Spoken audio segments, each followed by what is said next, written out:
Kurobek juga kepalamu. Yang keluar dari rahim Maria, daging atau berupa uap gas? Jawab.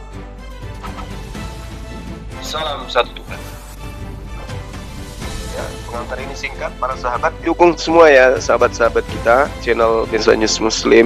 Di like, di subscribe, di share sebanyak mungkin untuk supaya mencegah sahabat-sahabat kita di luar sana tidak terpengaruh terhadap pemurtadan. Permisi tuan-tuan semuanya, perkenalkan saya Toke dari Samudra Pasifik paling utara.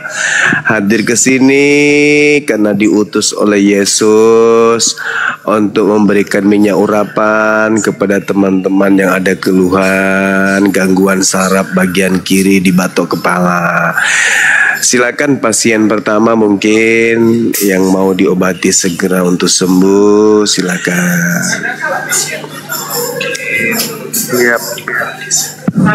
Ya, Bang Juma. Ada pasien pertama ini, Saudara Keong, Bang Juma. Ya, dari namanya saya melihat ini kelainannya udah lama, tapi masih bisa sembuh. Yang penting Saudara Keong rajin minum perasan celana dalam bini yang sedang haid. Insya Allah disembuhkan.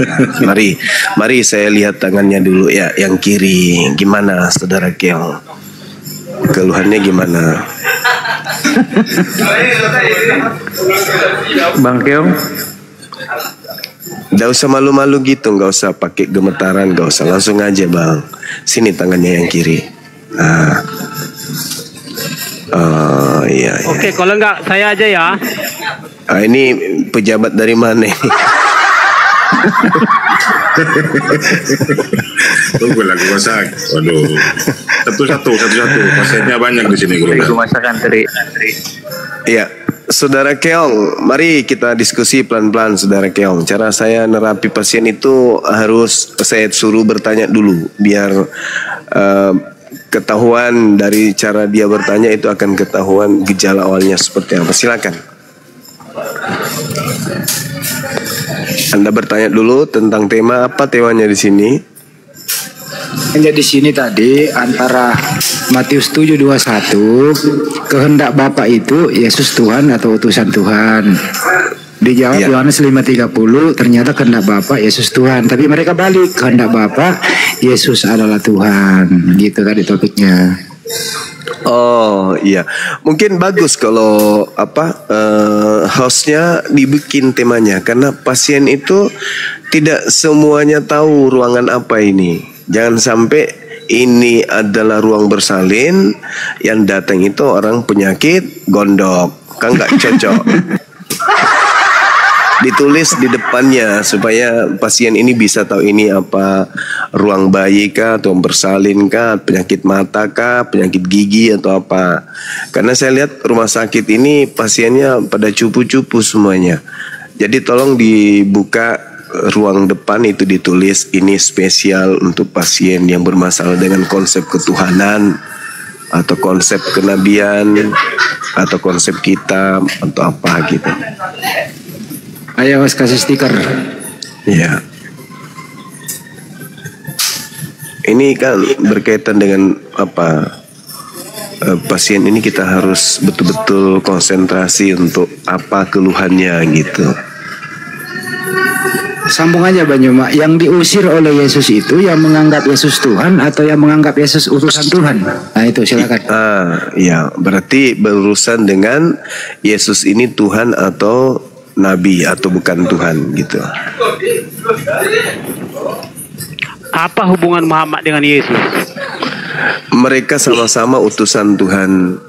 Enggak. Kalau Yesus utusan Tuhan kepada kaum Israel saja, kalau Nabi Muhammad diutus untuk seluruh umat manusia. Muhammad itu pejabat surga atau pejabat gua gelap? Nabi Muhammad, iya, Nabi Muhammad Shallallahu Alaihi Wasallam itu adalah utusan pemilik langit dan bumi. Pertanyaan saya, Ya, itu pejabat surga atau pejabat gua saya gelap? nggak bisa menggunakan istilah pejabat karena saya tidak terbiasa menggunakan otak sengklek dengan istilah kenabian. Beliau itu nabi yang diutus oleh penguasa langit dan bumi. Jadi ada penguasa langit dan bumi, yaitu pencipta langit dan bumi. Yang duduk di pemerintahan. Enggak ada pemerintah. Sama si Keong aja. Dia belum puasa. Silakan Keong. Enggak. Bentar ya. Bentar. Kita itu nanya kan, apakah umat pejabatnya? Saya bertanya gini. Iya. Si host tadi bertanya ini. Iya. Apakah Yesus Tuhan atau bukan? Lalu kemudian saya tanya di dalam Matius 25 ayat 31. Pertanyaan saya sederhana dan tadi nggak dijawab ya. Ada nggak seorang manusia dari surga ya? Surga ini dalam dunia kemudian dilayani oleh para malaikat, lalu dia mengumpulkan semua bangsa di hadapannya, kuasa yang memasukkan orang ke surga dan ke neraka. Dan nggak seorang manusia atau Nabi Musa kan, Nabi Adam, bahkan Nabi Muhammad sendiri pun bisa nggak melakukan? Kalau ada, tolong tunjuk dalilnya Pak, Bang. Silakan. Iya. Oke, baik. Jadi ketika berbicara mengenai Yesus terkait dengan apa yang Anda sampaikan, adakah kemudian seorang yang datang dari surga? Dari sini aja Anda keliru besar. Yesus itu tidak berasal dari surga. Kata siapa Yesus itu berasal dari surga? Itu hanya sabar dulu. Berbicara sesuai ayat. Ya, makanya saya luruskan Bang. Data yang Anda bawa itu adalah data olahan Lembaga Bible Indonesia yang memang kerjanya menyesatkan jemaat. Itu bukan surga itu. Yesus itu adalah firman yang berasal dari langit. Dan Yesus ketika datang ke bumi ini itu tidak melalui surga terjun ke bumi, enggak. Tetapi Yesus itu keluar dari rahim. Yesus itu berasal dari rahim wanita bernama Maria, bukan dari surga. Cuman dipelintir kemudian oleh lembaga lupa ayat Injil, sehingga yang tadinya langit itu dirubah menjadi surga.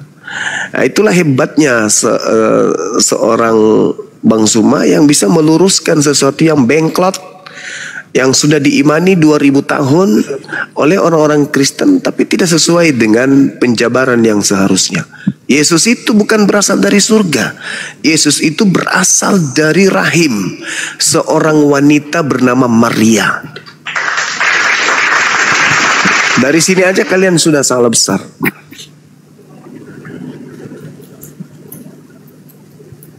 Jangan Baik, kan saya jawab, Yesus. Mas Suma. Baik, saya jawab ya. Ya.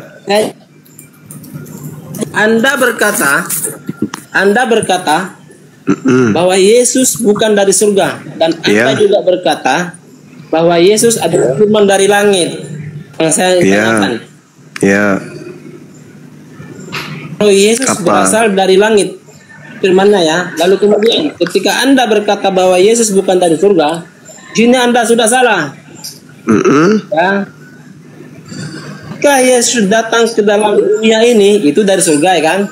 Lalu kemudian di dalam Matius 25, apabila anak manusia datang dalam kemuliaannya ya, dan semua malaikat bersama-sama dengan dia berkata di atas kemuliaannya. Ini kan dia bukan dari dunia lagi datang ke dunia. Ini dari surga datang ke dunia. Tidak ada Yesus itu. Yesus itu tidak ada dari surga. Itu tidak adanya, itu lain cerita. Sekarang pertanyaan saya tadi, Anda nggak menjawab. Ada nggak seorang manusia atau nabi Anda sendiri yang bisa melakukan seperti Yesus? Cuman Yesus, karena cuman Yesus karena cuman Yesus satu-satunya nabi yang diselamatkan oleh Tuhan dari pencobaan pembunuhan kaumnya. Itu yang perlu Anda pahami. Jadi ketika Yesus itu terancam dibunuh oleh orang sebangsanya melalui tangan Roma, pencipta langit dan bumi mengangkatnya ke langit. Nah, beliau nanti akan diturunkan kembali Anda nggak menjawab pertanyaan saya kok. Loh, kan saya sudah mengatakan satu-satunya kucelu. Bentar. Anda tidak mendengarkan jawaban saya. Jangan pancing saya keras. Ndul, jangan pancing saya keras dengan ketololanmu itu. Saya sudah bilang, satu-satunya manusia yang diangkat ke langit karena terancam ingin dibunuh oleh makhluk lain. Paham? Belum paham juga? Mau kurobek juga kepalamu, supaya masukkan gedak di dalam supaya kau paham. Yesus itu bukan makhluk dari langit. Yesus itu diterangkan dalam Yohanes 3 nomor 6.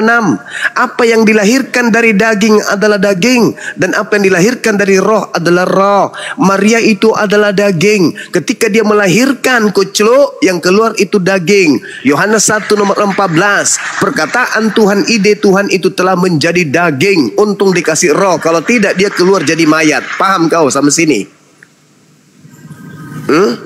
Ini bukan gereja, bukan tempatnya orang bodoh di sini. Apa yang kamu jawab? Apa yang kamu jawab? Kutanya dulu samamu. Yang dengar. Ini saya baru bertanya. Kalau saya bertanya, baru kau jawab. Saya belum bertanya.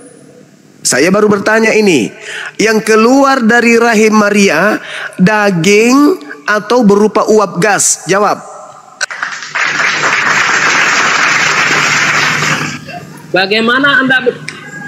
Bagaimana bisa saya menjawab? Anda aja menjawab kok. Ada nggak seperti manusia yang seperti Yesus yang datang dari surga menghakimi orang? Ada nggak? Saya jawab loh. Saya jawab tadi sudah aku jawab tadi. Ndul. Udah aku jawab. Ku bilang samamu, satu-satunya manusia yang diutus oleh pencipta langit dan bumi turun ke bumi tapi tak kuasa membendung perlawanan umatnya, hanya Yesus. Diangkat kemudian ke langit oleh Tuhanku untuk diturunkan kembali sebagai hakim untuk menghakimi terdakwa, yaitu Kristen laknatullah alaih. Sampai sini belum paham juga. Apa pembuktiannya kalian yang dihakimi oleh Yesus? Baca Matius 7 nomor 22 nomor 23. Yang memanggil Yesus Tuhan, yang bernubuat nama Yesus, bermukjizat, mengusir setan, itulah yang dihakimi oleh Yesus kelak. Sampai sini paham kau? Belum juga? Mau ku kasih lem Korea di kepalanya? Mau? Dengar kalau dijelaskan itu. Kalau berbicara satu-satunya enggak jawab kok. Saya sudah jawab. Saya sudah jawab. Dengarkan jawaban saya. Satu-satunya. Dengarkan jawaban saya. Pasang kupingmu. Manusia biawak, pasang kupingmu. Saya sudah jawab. Satu-satunya utusan Tuhan yang diselamatkan oleh Tuhan naik ke langit karena ancaman pembunuhan kaumnya melalui penguasa kala itu hanya Yesus, dan dia akan turun ke dunia ini kembali untuk menghakimi Kristen. Sudah ketiga kalinya. Hati-hati, ada sandal jepit di sini. Dan saya ungkap kebohongan Anda dengan mengatakan satu-satunya manusia atau makhluk yang turun dari langit. Di dalam 1 Korintus 15:48, makhluk-makhluk alamiah sama dengan dia yang berasal dari debu tanah, dan makhluk-makhluk surgawi sama dengan Yesus yang berasal dari surga. Tuh. Jadi ada juga makhluk-makhluk langit yang oleh Bible, lembaga Bible dirubah langit itu menjadi surga. Padahal itu makhluk-makhluk langit sama dengan dia yang berasal dari langit. Makhluk langit itu iblis, malaikat. Nah, itu sama seperti Yesus. Jadi bukan cuman Yesus yang berasal dari langit. Apalagi? Pertanyaan saya jangan kau lupakan. Yang keluar dari rahim Maria daging atau uap? Jawab.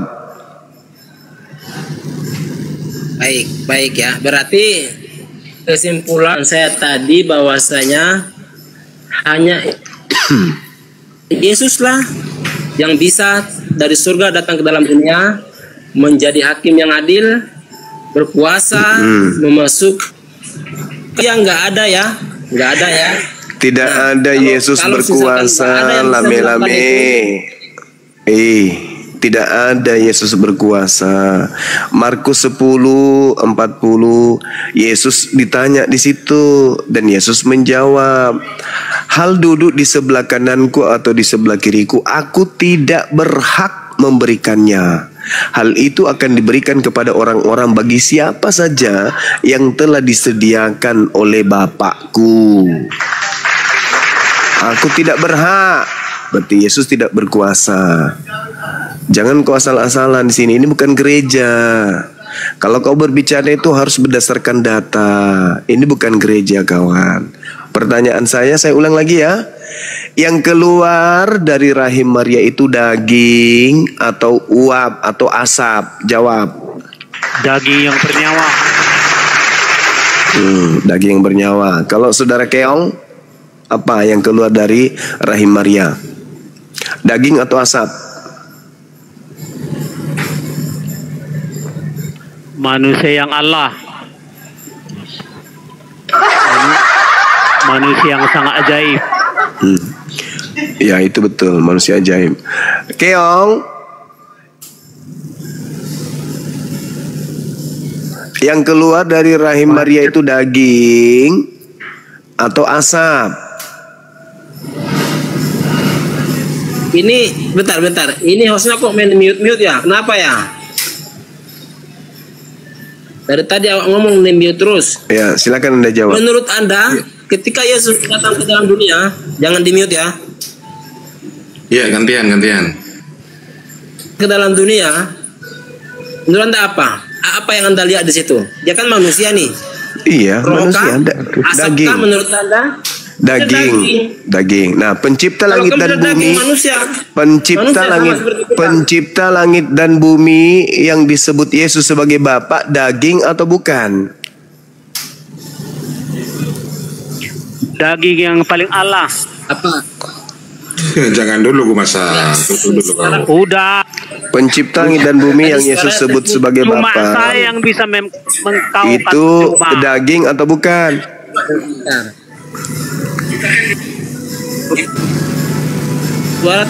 Suaranya terputus. Iya, kamu kan mengakui bahwa yang keluar dari Maria itu daging. Nah, pertanyaan saya, pencipta langit dan bumi yang Yesus sebut dengan sebutan Bapa, daging atau bukan? Ibu? Roh, Bapa, bukan daging dia. Nah, bukan daging. Sama nggak antara Yesus yang daging? Sama nggak antara Yesus yang daging dengan Bapa yang bukan daging? Sama nggak? Logika Anda gimana? Sama nggak menurut Anda? Ya kok jadi tanya saya, lempar juga sabuk kelapa nanti kalau lama-lama. Seharusnya kan. Kenapa kau tanya balik ke saya? Saya tanya sama pemahaman Anda bahwasanya sama tidak daging dengan Bapa yang bukan daging. Sama nggak?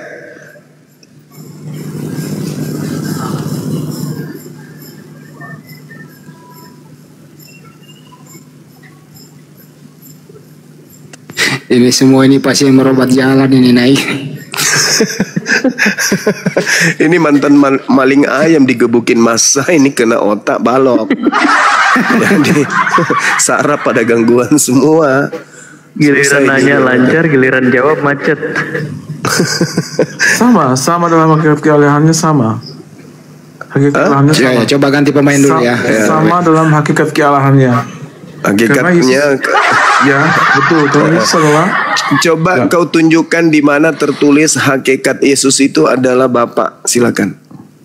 Loh kan Bapak mengatakan, Yesus mengatakan aku dan Bapak adalah satu. Lah, hakikatnya yang saya katakan, hakikatnya. Itulah karena Yesus menyamakan dirinya dengan Bapa, karena dia adalah satu dengan Bapa. Satu dalam hakikat itu tadi. Kalau saya mengatakan aku dan Bapa adalah satu, berarti saya juga sehakikat Bapa. Betul, satu dalam hakikat kealahannya, mereka satu-satu. Kalau Bang Suma berkata aku dan Bapa adalah satu, berarti Bang Suma hakikatnya juga adalah Bapa gitu. Dengan Bapa siapa? Dengan Bapa siapa dulu? Elohim. Tidak sama dong, karena kamu Kenapa bukan tidak sama? Karena kamu Kenapa bukan dari tidak? Allah. Kamu bukan dari Allah, kamu manusia. Semua Karena manusia itu manusia itu berasal dari Allah. Matius 4 Matius 4 nomor 4. Matius 4 nomor 4. Manusia Yesus itu asal usulnya dari Allah. Dia adalah firman yang berasal dari Allah. Aduh, parah ini.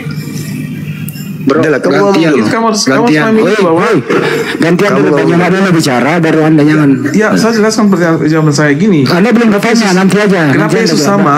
Karena dia adalah firman Allah yang menjadi manusia. Saya Yang juga awalnya firman Allah bersama-sama. yang jadi Kamu bukan manusia. firman Allah, kamu ciptaan. Saya juga Kamu firman ciptaan Allah. seperti Adam. Kamu baca Adam. Matius 4 nomor 4. Kau baca. Matius Kamu 4 nomor itu 4. ciptaan Kamu seperti baca Adam. Matius 4 Seperti Adam. nomor Kamu turunan 4. Adam.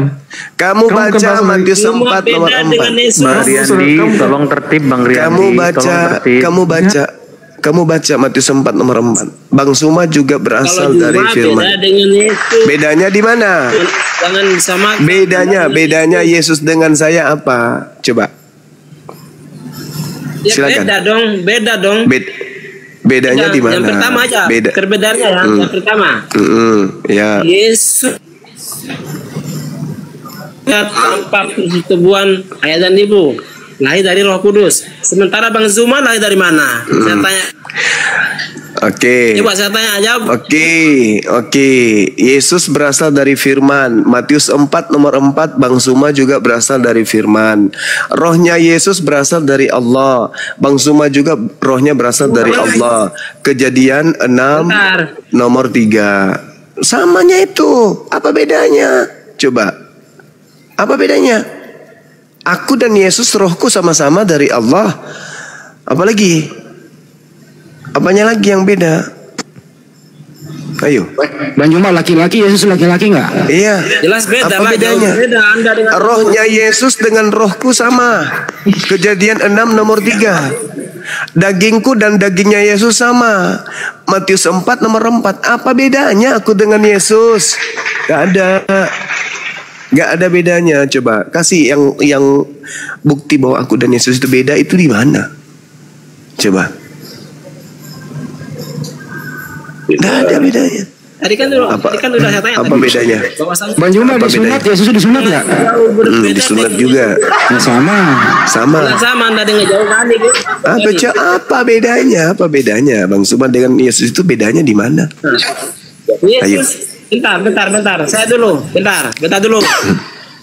Tadi kan saya bilang ke dalam dunia ya melalui proses kelahiran dari Bunda Maria,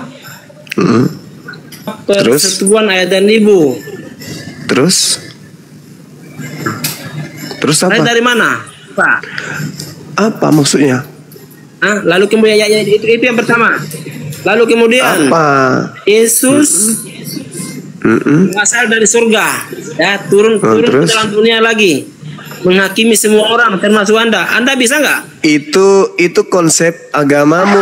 Faktanya, Anda jangan mengatakan. hei, seluruh manusia itu berasal dari surga. Semuanya. Tidak ada manusia tidak berasal dari surga. Kata siapa? Kata siapa? Enggak. Kata Bible. Anda berdalih di sini. Kata Anda Bible. berdalih Kata di sini. Bible. Nggak ada. Kata Berkata. Bible. Kata Bible. Yesus berkata. Kata Bible. Kejadian 6 nomor 3. Zakaria 12 nomor 1. Oke, jadi aku dan Yesus itu satu, sama. Aku dan Yesus itu sama, nggak ada bedanya. Cuman Bang Suma itu ganteng sedikit, paham? Apa bedanya Ini Yesus hostnya kok dan main Bang Suma? mute ya? Kenapa ya? Nggak ada, Beb. Dari sumbernya sama, ya, roh kami sama, jasad kami sama. Kami sama-sama berasal dari Elohim. Bentar. Gugur. Diam dulu, bentar dulu belum selesai. Bang Juma pernah dikandung nggak? Pernah, Yesus? pernah, Yesus pernah jadi bayi nggak? pernah, Bang Juma pernah. pernah, Merasakan ASI? pernah. Pernah. Waktu masih bayi udah bisa lari kenceng nggak? Iya, sama-sama enggak. Sama-sama enggak. Terus bedanya apa ya? Enggak ada bedanya, dia cuman diberi kelebihan kenabian aja. Nah, itu perbedaannya. Dia hanya seorang nabi, Bang Suma seorang guru, beda. Bolehlah saya menjawab. Pejabat datang. Pejabat negara datang. Begitu saudara Keong. Jadi kalau mau manusia kau tuhankan, mending kau pilih saya aja. Masih bisa kau temui, bisa kau datang cium tangannya, cium kakinya, daripada kau menghayal kayak begitu anak orang kau tuhankan. Mending Gitu. ini Bang Juma. Mending kami menuhankan manusia seperti Yesus. Ya, yang hidup dan menghidupi daripada saya mempercayai sesuatu yang mati. Contohnya Nah, kayu ya. Di mana Yesus menghidupi? Di mana dalilnya? Kasih dalil. Kasih dalil. Batuan gitu kan. Banyak dalilnya Yesus menghidupi kok. Coba silakan. Yesus berkata ya. Yesus berkata mati apa? Yohanes 11 kan. Barang siapa percaya kepadaku ia akan hidup walaupun ia sudah mati. Lalu kemudian ketika ia menghidupkan Lazarus. Bukan Yesus menghidupkan. Ketika pada akhir zaman. Bukan Yesus menghidupkan. Maksudnya Kalau itu Anda kan nggak bisa. Dia digaransi. Bentar. Kalau Anda nggak bisa, bahkan Nabi. Oh, saya juga bisa. Saya juga bisa. Bisa saya. Siapa bilang tidak bisa? Sudah berapa banyak orang saya mualafkan dari mati jiwa mendapatkan hidup. Hei, orang-orang yang mendengarkan pengajaran saya dan mereka kemudian percaya Tuhannya Yesus itu satu-satunya Tuhan, dan Nabi yang diutus kepada Bani Israel itu adalah Nabi utusan Tuhan, Rasul utusan Tuhan kepadanya, lalu beriman kepada baginda Rasulullah Muhammad SAW melalui pengajaranku, maka orang itu akan memperoleh hidup. Apa bedanya dengan Yesus? Gak ada. Coba. Anda kebiasaan bertakiyah sih Tidak bisa dong, nggak bisa Anda mengatakan Anda bertakiyah. Ya ayyuhalladzina amanu qu anfusakum wa ahlikum nara. Saya bisa menjaga diri saya, menjaga keluarga saya, karena itu perintah Al-Quran. Menjaga daripada kematian kekal, berarti saya menjaga agar keluarga saya hidup kekal. Bisanya saya jadikan anak-anak saya menjadi anak yang soleh dan soleha. Artinya saya bisa memberikan hidup yang kekal kepada mereka, yaitu surga. Al-Quran saya mengatakan itu. Samanya seperti Yesus, kawan. Giliran saya deh yang nanya ke Banyuma. Banyuma, Ya. Tuhan siapakah yang pernah mati terkutuk di tiang salib?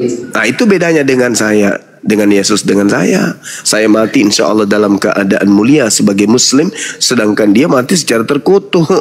Yesus. Tapi itu fitnah, itu hinaan. Kecuali yang mati itu adalah Yudas, ya wajar kalau dia masih terkutuk. Tapi kalau Yesus bukan. Yesus itu orang mulia, orang mustahil dia mati. Yesus itu tinggalkan dunia ini, itu diangkat langsung oleh Allah. Sedangkan Yudas itu ditinggikan atau dibangkitkan, diangkat kemudian disalib oleh orang-orang. Itu nih. Di mana dalilnya ditinggikan? Di mana dalilnya Bang Juma?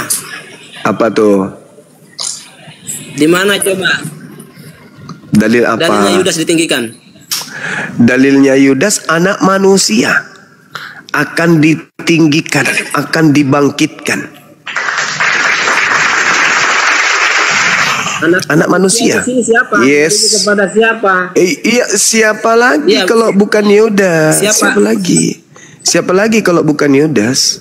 Karena kenapa? Yesus mengatakan di dalam Lukas 24. Kita kan Yesus berkata di data Lukas 24 nomor 44. Harus tergenapi semua yang tertulis tentang aku di kitab Mazmur. Di dalam kitab Mazmur 100 9. Pak, kau komentari aja dulu, Bapak, kau komentari. Gantian dulu. Ya. Di dalam Mazmur 109 data 1 sampai data nomor 31 itu semuanya adalah doa-doa Yesus untuk Yudas. Sesuai dengan apa yang diterangkan oleh Yesus di dalam Lukas 24 nomor 44. Mau saya bacakan kepada kalian, mau? Nggak usah. Selamat malam semuanya. Ya, sekarang host tolong tanya Bang Juma 06 official nih. Dia bisa gak berdiskusi dengan saya pakai aturan? Jangan memotong narasi orang. Bisa gak? Tanya dia dulu. Bisa. Yakin? Yang penting Yakin? Yang penting syaratnya ada dong. Yang penting lawan diskusi saya itu berakal. Itu aja. Nah, saya udah jangan tengil. Anda tuh tengil. Sebel saya. Anda berakal nggak nih? Enggak, yang bilang pinter tuh cuma follower Anda. Anda berakal nggak? Pinter Juma. Anda berakal Ya nggak? sekarang jangan potong narasi saya. Anda berakal nggak? Kan kita belum mulai. Kita santai aja. Tema yang paling Anda kuasai. Oke. Apa kata Anda barusan? Tentukan tema yang paling Anda kuasai. Oke, baik. Oke. Jangan potong narasi saya ya. Siap. Saya angkat tema. Siapa yang menginginkan penyaliban terhadap Yesus? Iblis atau Elohim?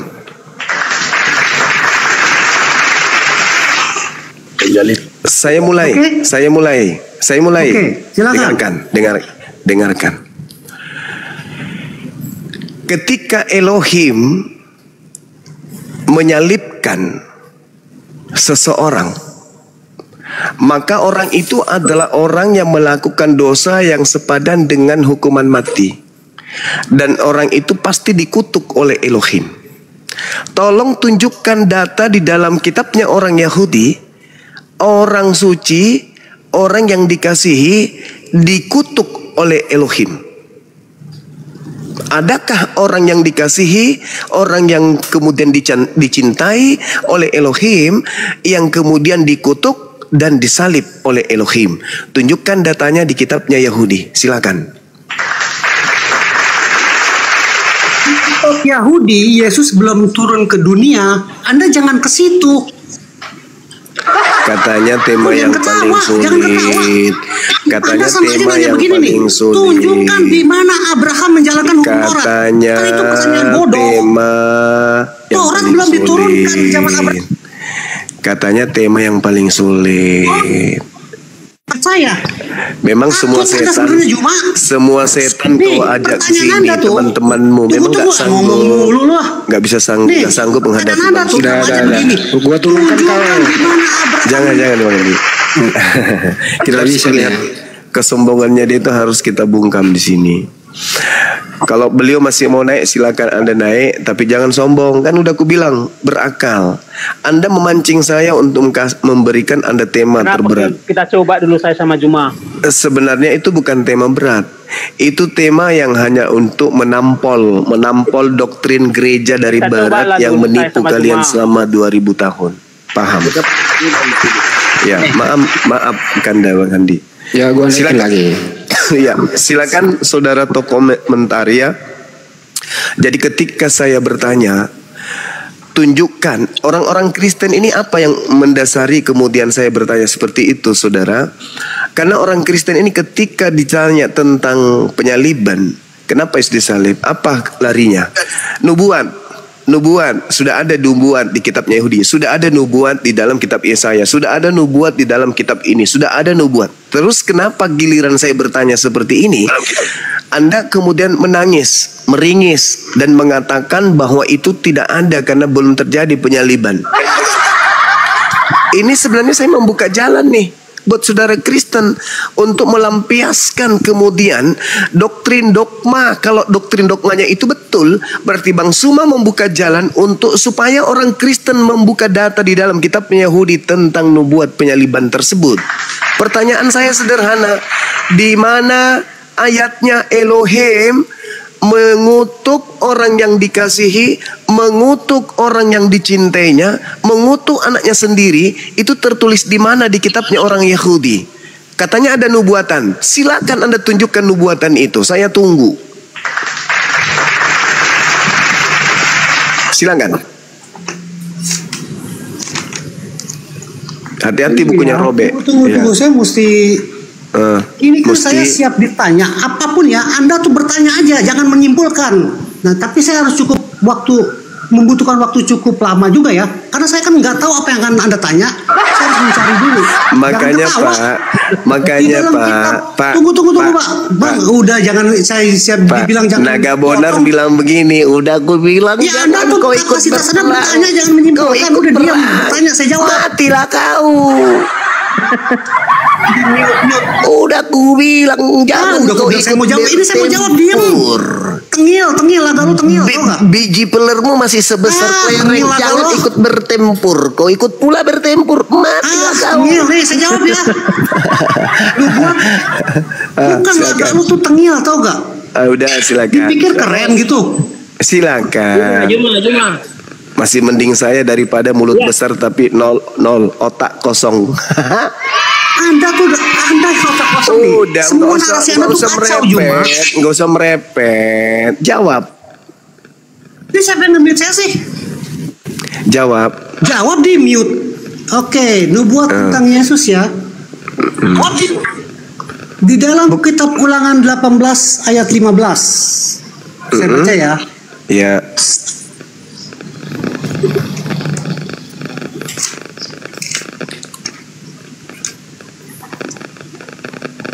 Ulangan 18 ayat 15.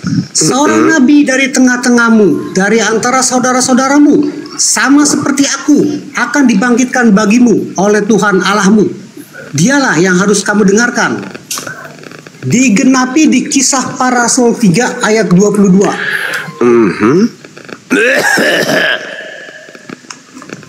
Maaf. Nih yang mau muntah tuh saya sebenarnya kalau nggak dengeran kesimpulan Anda. Mana dalilnya Elohim menginginkan membunuh, mengutuk orang yang dikasihi, Cak Kangkung? Ya ntar semuanya ada nubuatannya di Nabi di kitab Yesaya tuh, nubuatan penderitaan Yesus tuh. Tengil. Butuh tisu nggak? Enggak, cuma Anda tuh nggak pantas menyimpulkan. Anda bukan orang Kristen. Saya tidak menyimpulkan pemakan tidak. Saya cuma bertanya. Gue juga bisa ngehina ya. Di mana? Yang bilang keren tuh cuma follower. Di mana dalilnya Elohim mengutuk orang yang dikasihinya, orang yang dicintainya? Di mana? Di mana dalilnya? Bentar Bang Juma. Lihat. Ini saya mengatakan Anda pemakan dada karena Anda pemakan babi kan. Babi kan makannya dada. Nggak usah tersinggung dengan kayak gitu. Yang kayak gitu aja tersinggung. Tapi yang nyembah manusia nggak tersinggung. Santai aja dulu. Tengil tau gak? Tengil begini tapi sudah banyak orang kuwaraskan dari golongan kalian. Karena Anda nggak ngerti, orang nggak mengerti semua. Oh bukan, ini buktinya Anda kelabakan. Udah berapa menit ini? Pongannya Anda mari dengan saya Mansuma mana? Syaratnya cuma Anda tuh orang nggak mengerti apa-apa tentang Kristen. Ya sudah, saya kan udah bilang syaratnya cuma berakal doang kalau mau diskusi dengan Anda nggak berakal. Ya kalau Anda sendiri berakal nggak? Oh, berakal dong. Nah, ya sudah. Kalau Anda berakal, serahkan kepada saya datanya. Mana Tuhan mengutuk orang yang dikasihi, itu dalilnya di mana? Oke. Yesaya 53. Ada di situ orang dikasihi dikutuk. Itu nubuatan tentang Yesus. Saya tidak minta nubuatan, kucuk. Itu Anda harus minta nubuatan, tidak minta nubuatan. Yang saya tanya di mana dalilnya? Di mana dalilnya? Anda tuh diskusinya cuma bisa begitu. Di mana dalilnya Elohim mengutuk orang yang dikasihi, mengutuk orang yang dicintai? Di mana dalilnya? Di kitab Perjanjian Baru tuh, dalilnya Alkitab. Itu bukan firman Elohim. Itu dalil. Kamfred, yang saya minta firman Elohim, bukan firman Lukas, firman Markus. Firman Elohim, kucluk. Kitab Injil itu saksi mata peristiwa yang terjadi. Saya tidak itu mau dalil. ditipu. Kalau Katanya kamu cerdas, katanya kamu berakal. Yang saya ya minta benar, saya lebih berakal dari Anda. Firman Elohim. Sejak kapan Lukas jadi Elohim? Sejak kapan Markus jadi Elohim? Markus itu saksi mata yang menulis saya tidak peristiwa. tanya saksi mata, coach. Saya jawab itu. Yang saya minta firman Elohim, Cak Kangkung. Keren Bu. Ini yang bilang keren tuh follower Anda doang, tau gak? Iya, Orang ini bagaimana masih dipertahankan tadi lepas. Biarin aja Bang Ade, biar dia gila di sini. Biar dia gila di sini. Gila Iya, dan biar akan Anda pergi gila dengan juga. manusia. Anda kalau sama saya Yang nggak boleh saya gila. minta Kalau nggak ada dalil saya, Anda gila firman sendiri tuh. Elohim. Menimbulkan iman Kristen. Kalau ada saya nggak boleh gila Anda ya. Saudara, yang saya minta dalil firman Elohim. Nggak boleh. Firman Elohim yang saya minta. Firman Elohim. Anda ngerti nggak sih firman Anda Elohim? nggak boleh gila di sini ya. Anda dengerin yang saya jangan minta gila. firman Kalau ada saya, jangan Elohim. gila. Saudara, yang saya minta firman Elohim, kan Yesus berkata nih, saya kan tadi beranjak dari Lukas 24 tuh. Lukas 24 nomor 44 kan itu pernyataan Yesus tuh bro. Apa kata Yesus? Harus tergenapi semua yang tertulis tentang aku di dalam kitab Mazmur. Nah saya minta di dalam kitab Tanakh, di dalam kitab Nabi-Nabi, saya minta tolong tunjukkan firman Tuhan di mana Tuhan mengutuk orang yang dikasihi, orang dicintainya. Berarti Anda harus menunjukkan kepada kitab yang ditunjuk Yesus bro. Kitab Taurat, Mazmur, dan kitab Nabi-Nabi. Lukas Anda tunjukkan Lukas bukan Nabi. Markus Anda tunjukkan dia bukan Nabi. Surat Paulus bukan Nabi. Hargailah itu. Lukas 24:44, pengarang Lukas mengatakan harus tergenapi semua yang tertulis tentang aku di dalam kitab Taurat, kitab Nabi-Nabi, dan kitab Mazmur. Maka jangan salahkan saya minta dalil. Tolong tunjukkan di mana Tuhan mengutuk orang yang dikasihi dan dicintai. Tunjukkan dalilnya, silakan. Oke, yang saya nih ya, di dalam kitab Taurat jangan tepuk-tepuk tangan. Emang keren. Lu pikir lu keren? Di dalam kitab Taurat, Ulangan 18 ayat 15, digenapi di Kisah Para Rasul 3 ayat 22 dan Kisah Para Rasul 7 ayat 37. Di dalam Mazmur 110 ayat 1. Baca ayatnya, Bang. Digenapi di dalam Matius 22 ayat 41. Di dalam Yesaya 7 ayat 12. Coba. Di dalam Yesaya 40 ayat 3. Narasinya baca, digenapi Bang. Matius 3 ayat 1. Yesaya 53 ayat 3. Zakaria 9 ayat 9. Digenapi Matius 21 ayat 4. Yang saya minta di Yesaya itu 43 bukan ayat 11. Daniel 7 ayat 13. Ini bukan gereja. Ini bukan gereja loh. Saya kan udah bilang, syarat diskusi dengan Bang Sumai itu berakal. Dari tadi saya di dalam Yesaya 7, Yesaya 7, dengar. Wahai manusia kucluk, penyembah iblis, dengarkan saya. Yesaya 7 nomor 14. Sebab itu Tuhan sendirilah yang akan memberikan kepadamu suatu pertanda. Sesungguhnya seorang perempuan muda mengandung dan akan melahirkan seorang laki-laki dan dia akan menamai dia Immanuel. Saya tidak minta itu. Saya minta firman Tuhan terkait dengan Tuhan mengutuk orang yang dikasihinya. Apa kamu nggak malu? Nggak malu di hadapan orang Kristen Indonesia? Kamu dipersaksikan loh itu. Ya, kamu masih dengar di bawah kan? Kamu dipersaksikan oleh orang Kristen. Orang Kristen itu benci kali dengan Bang Suma, asal kau tahu. Benci sebenci-bencinya. Jadi setiap Bang Suma live, mereka akan memperhatikan, mereka mencari di mana kesempatan Bang Suma ini jatuh dan di mana kesempatan Bang Suma ini bisa dikalahkan oleh saudara kami Kristen. Tapi ternyata rugi mereka beli data, nonton kelompok berkelompok mereka nonton, se-RT mereka nonton, berharap si toko yang tadi ini bisa mengalahkan Bang Suma. Tapi ternyata apa? Yang saya minta, di mana Elohim mengutuk orang yang dikasihi, orang yang dicintainya. Itu di mana? Di mana dalilnya? Kan gak ada, bro. Berarti penyaliban terhadap Yesus itu hoax. Ini saya jawab itu ya. hoax itu. Silakan. Ingat ya, harus pakai akal. Syaratnya harus berakal. Yesaya Silakan. 53, Yesaya 53 ayat. Bentar. Di mana? Yesaya 53 Coba ayat Anda 6 ya. baca. Silakan Anda baca. Kita mengambil jalan sendiri. Tapi Baca. Tuhan telah menimpakan kepadanya kejahatan kita sekalian. Jadi Tuhan pada Yesus yang saya dia minta dianiaya, Tuhan tetapi dia mengutuk. membiarkan diri ditindas dan tidak Tuhan Yang telah menimpakan kepadanya kejahatan kita seteraniaya sampai mati di kayu salib. Kenapa? Mana ada dalilnya begitu di situ? Halo. Parah ini orang. Baca biasa. Kita sekalian sesat seperti domba. Kita baca ya teman-teman. Jalannya sendiri. Yesaya 53. Tetapi Tuhan telah bentar. Saya dulu ngomong. Banyak.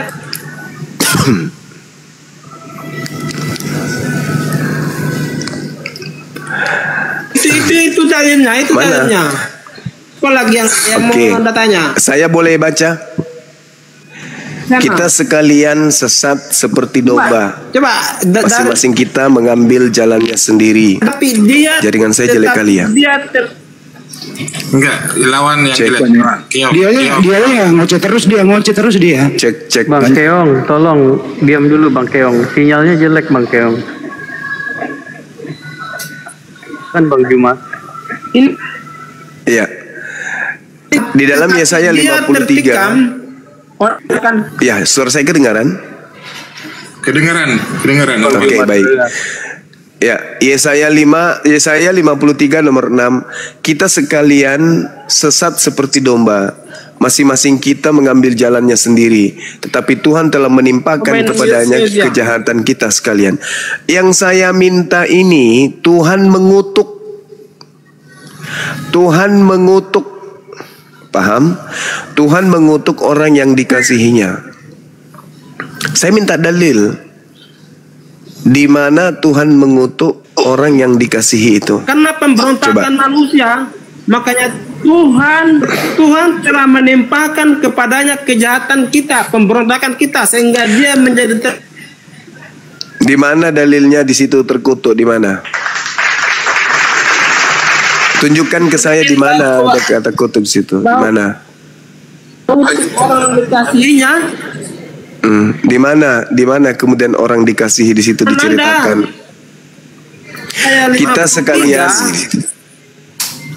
Kita sekalian sesat seperti domba. Masing-masing kita mengambil jalannya sendiri. Tetapi Tuhan telah menimpakan kepadanya kejahatan kita sekalian. Yang saya minta di sini dalil Tuhan mengutuk orang yang dikasihi. Coba. Itu pemikiran Anda. Sekarang saya tanya, Kak.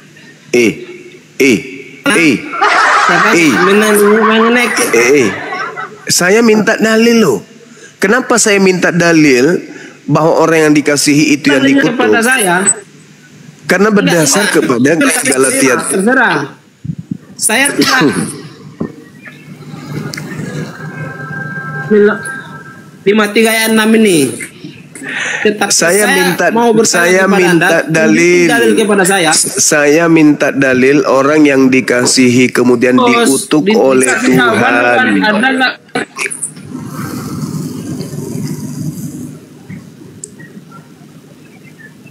Membiarkan diri tindas dan tidak membunuh domba yang dibawa ke pembantaian. Apa enggak jelas itu? Dikutuk Elohim, mana dalilnya? Mana dalilnya Elohim mengutuk orang yang dikasihinya? Mengutuk. Itu enggak ada. Baik, enggak ada berarti. Nggak ada berarti. Di dalam Irma 26. Kalau tidak ada berarti batu di negerimu untuk menyatakan Tunjukkan dalilnya kepada Kalau tidak ada dalilnya, berarti yang dikutuk di atas salib di Galatia 3 nomor 13 itu bukan Yesus Kristus anak Maria. Karena nggak ada dalilnya toh. Berarti yang mati terkutuk di atas salib di Galatia 3:13 itu bukan anak Maria. Itu aja. Sudah selesai. Bang Juma, izin boleh Keong diganti sama Pak Pipo nih, Mr. TB, Kopung Pipo. Soalnya sinyalnya Keong kayaknya jelek Bang Juma. Bukan sinyalnya jelek, kayak sengklek. Oh. Putus-putus deh. Udah saya aja lah. Saya aja lah. Masalah. Bukan giliran saya Udahlah, enggak memang ada jawabanmu, enggak memang ada jawaban.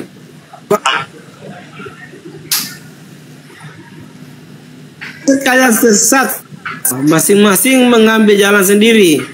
Tetapi Tuhan telah Yesus. Dia dianiaya, tetapi tidak membuka anak domba yang dibawa ke pembantaian. Bukan itu pertanyaannya loh. Kacau orang. Pertanyaan saya bukan di situ. Pertanyaan saya di mana dalilnya Elohim mengutuk orang yang dikasihi. Saya jawab ya. Saya jawab.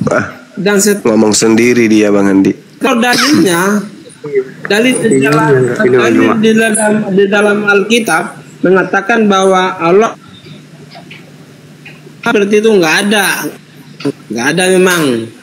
Udah nggak ada berarti 3:6. Oke, udah mute dulu. Kalau tidak ada berarti yang digantung terkutuk di atas tiang salib berdasarkan Galatia 3 nomor 13 itu bukan Yesus anak Maria. Dah, selesai. Oke, baik. Gitu dong. Udah selesai. Makanya saya nggak bisa jawab itu pertanyaan. Clear. Berarti bukan Yesus. Makanya di dalam Mazmur 109, di situ jelas dikatakan Yesus itu bernubuat. Yesus itu menceritakan tentang dirinya. Yesus sendiri yang mengatakan itu kok. Yesus yang berkata harus tergenapi apa yang tertulis tentang dirinya di dalam kitab Mazmur, kawan. Di dalam Mazmur 109 dikatakan begini. Sebab mulut orang fasik dan mulut penipu ternganga terhadap aku. Mereka berbicara terhadap aku dengan lidah dusta. Siapa orang fasik yang dimaksud? Yudas.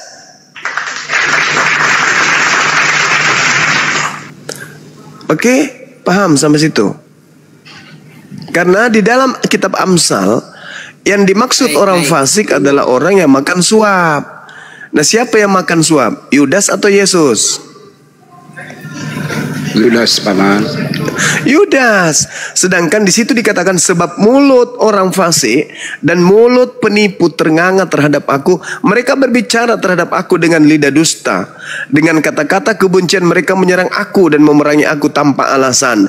Sebagai balasan terhadap kasihku mereka menuduh aku, sedangkan aku mendoakan mereka. Mereka membalas kejahatan kepadaku, ganti kebaikan dan kebencian ganti kasihku. Angkatlah seorang fasik atas dia, dan biarlah seorang pendakwa berdiri di sebelah kanannya. Itu jelas itu. Angkatlah seorang fasik atas dia. Berarti ada orang fasik yang harus menggantikan Yesus. Dan ada pendakwanya kemudian di sebelah kanannya. Siapa itu? Paulus. Apabila dihakimi, biarlah ia keluar sebagai orang bersalah, dan biarlah doanya menjadi dosa, biarlah umurnya berkurang, biarlah jabatannya diambil orang lain. Jabatannya sebagai murid Yesus itu diambil oleh orang lain. Biarlah anak-anaknya mengembara tidak karuan dan mengemis dan dihalau dari reruntuhan rumahnya. Biarlah penagih hutang menyita segala kepunyaannya dan orang-orang lain menjara hasil jeripayahnya. Mulai bertakya lagi. Ini adalah nubuat tentang Yudas, Koclo. Kok bertakya pula kau katakan? Saya sedang membaca dalil. Dan kalau saya selesaikan membaca sampai 31, barulah engkau tahu bahwa selama ini yang kau sembah itu adalah Yudas alias iblis. Saya tanya dulu sama saudara, percaya ndak Anda kalau Yesus itu mengatakan Yudas itu iblis? Percaya nggak?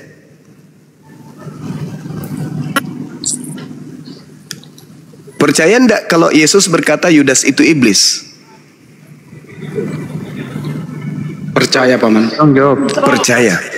Percaya kan? Nah, kalau Anda percaya bahwa Yudas itu adalah iblis dan terbukti bahwa yang disalib itu adalah Yudas, berarti yang kamu sembah siapa? Si Bilis Isis. Nah, si Bilis Isis. Di mana Yudas disalib? Tadi dalilnya saya sudah bacakan loh. Bukti Yudas yang disalib adalah saya tidak memelintir. Sekarang dengarkan saya. Bahkan di dalam Quran sendiri Yesus mati, wafat. Lukas. Kristus telah menebus. Kristus telah menebus kita dari kutuk hukum Taurat dengan jalan menjadi kutuk, sebab ada tertulis, terkutuklah dia yang digantung di tiang salib. Siapa yang terkutuk menurut Elohim? Yesus atau Yudas? Jawab, jujur kamu. Jujur. Silakan.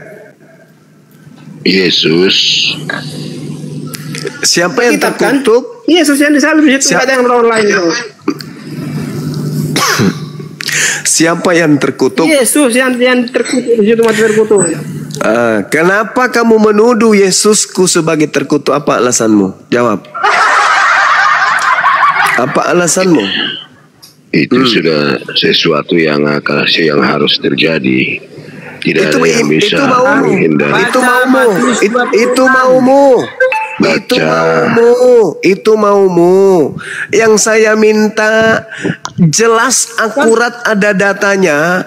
Kenapa kalian menuduh bahwa Yesus itu terkutuk? Apa alasannya dan apa dosa Yesus sampai dia terkutuk? Jawab. Memang sudah direncanakan. Itu maumu. Yesaya 53. Saya dari tadi minta dalil. Saya dari tadi minta dalil. Di mana Elohim mengutuk? Di mana Elohim mengutuk orang yang dikasihi dan dicintainya? Anda tak sanggup membuktikan dalil itu. Oke. Anda yang nggak terima, Anda mengikuti pemikiran Anda sendiri. Saya tidak mengikuti. Oke, sekarang saya tanya. Sebab dengar kawan, santai kita ya. Kita berdiskusi secara ilmiah nih ya. Sebab ada tertulis, terkutuklah orang yang digantung di atas tiang salib. Tertulis di mana? Tertulis di mana? Itu Anda baca, Anda tahu dong. Di mana tertulis di mana? Jangan kau pakai jurus. Banyak ngomong ayat dia nggak tahu. Orang digantung di tiang salib. Tertulis di mana? Tertulis di mana? Ya Anda kan udah tahu Galatia berapa? Coba. Anda kan Otet. Inilah kamu cuma modal kuping. Kalau di gereja kamu itu cuma modal kuping. Kau ke gereja itu cuma lihat paha saja di sana. Bukan kau ke sana dapat ilmu. Kamu Anda hanya yang karena tercatat di sini sebagai Nah, sekarang kenapa Anda nggak tahu? Tertulis di mana itu? Terkutuklah orang yang digantung di atas tiang salib. Kenapa Anda nggak tahu? Apa ngapain kau ke gereja hari Minggu? Ngapain? Saya kasih ngapain? Menerima sesuai dengan Ngapain kamu ke gereja? Ngapain kamu ke gereja hari Minggu? Ngapain? Kau coli di sana lihat paha cewek, ya? Atau kau ke sana karena di situ ada minuman keras yang gratis sampai kau ke situ? Saya tanya samamu, tertulis di mana? Galatia, di Galatia 3 nomor 13 itu, sebab ada tertulis terkutuklah orang yang digantung di atas tiang salib. Pertanyaan saya, tertulis di mana itu?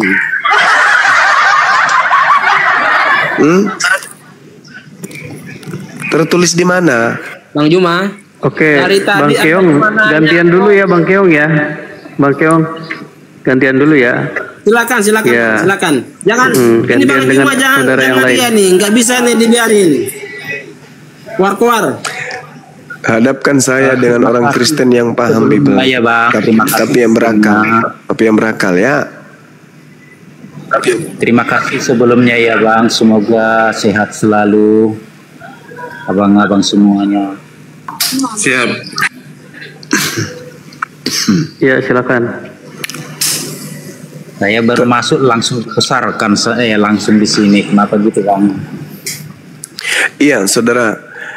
Saya ditanya, di mana buktinya bahwa Yesus itu tidak disalib? Saya jawab, bukti tertulis secara akurat di dalam kitab Anda sendiri. Di mana itu? Galatia 3 nomor 13. Itu bukti bahwa bukan Yesus yang disalib. Sebab yang disalib di situ adalah orang yang dikutuk oleh Elohim. Galatia 3 nomor 13. Nomor 13. Apa dikatakan di situ Bang? Kristus telah menebus Kristen dari kutuk hukum Taurat dengan jalan menjadi kutuk oleh karena Kristen, sebab ada tertulis, terkutuklah dia yang mati digantung di atas tiang salib. Pertanyaan saya, apakah Yesus itu manusia terkutuk? Dia manusia kudus tapi rela menjadi kutuk supaya kami yang terkutuk ini. Itu maunya saudara, itu maunya saudara. Bukan maunya saya, bukan maunya itu saya. maunya saudara. Itu maunya saudara. Bukan, itu ada tertulis loh Bang. Iya, itu maunya saudara. Makanya saya tanya dulu, tuntaskan dulu, di mana tertulis Kristus telah dikutuk? Di mana tertulis bahwa sebab ada tertulis terkutuklah orang yang digantung di atas tiang salib? Itu tertulis di mana?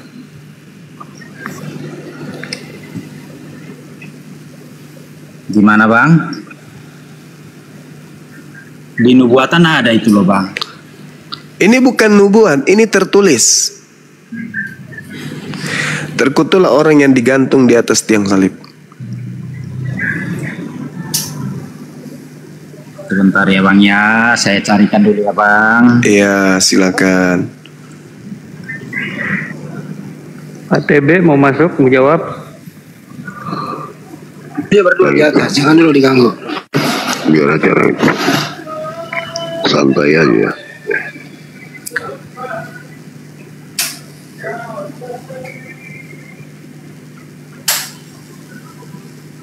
Di mana Yesus apa tadi? Dulu ini, Bang.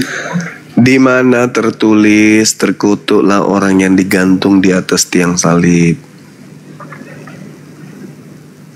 Oh iya, sebentar ya Bang ya. Iya. Salah ketik. Ini saudara-saudara Kristen ke gereja belajar apa ya?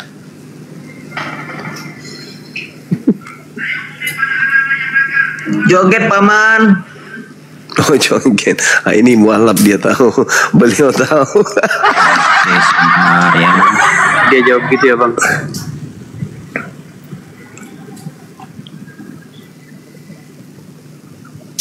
Oh iya, ada tertulis Bang di Galatia 3 ayat 13.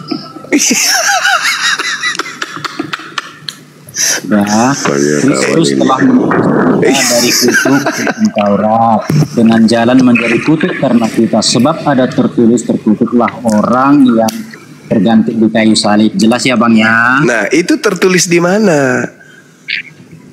Tertulis di Alkitab Perjanjian Baru Galatia 3 ayat 13. Iya, sebab ada tertulis, terkutuklah dia yang digantung di atas tiang salib. Tertulis di mana itu? Tertulisnya di Ulangan 21 ayat 23, Bang. Masya Allah. Nah, di Ulangan 21 nomor 23 itu, orang yang terkutuk itu siapa yang mengutuknya di situ? Persoalan siapa yang mengutuk itu bukan itu yang menjadi esensi, Bangku. Nggak bisa, nggak boleh. Di sini boleh, Bang. Yang ditekankan di sini, terkutuklah orang yang terkutuklah orang yang digantung di atas tiang salib. Itu tertulis di mana? Tertulis di Ulangan 21 nomor 23 kan. Pertanyaan saya, di Ulangan 21 nomor 23 itu yang dikutuk di situ orang mulia atau orang jahat, dan yang mengutuk di situ iblis atau Elohim yang mengutuk orang tersebut. Jadi begini, Pak Angku. Gimana? Yang terkutuk itu adalah orang yang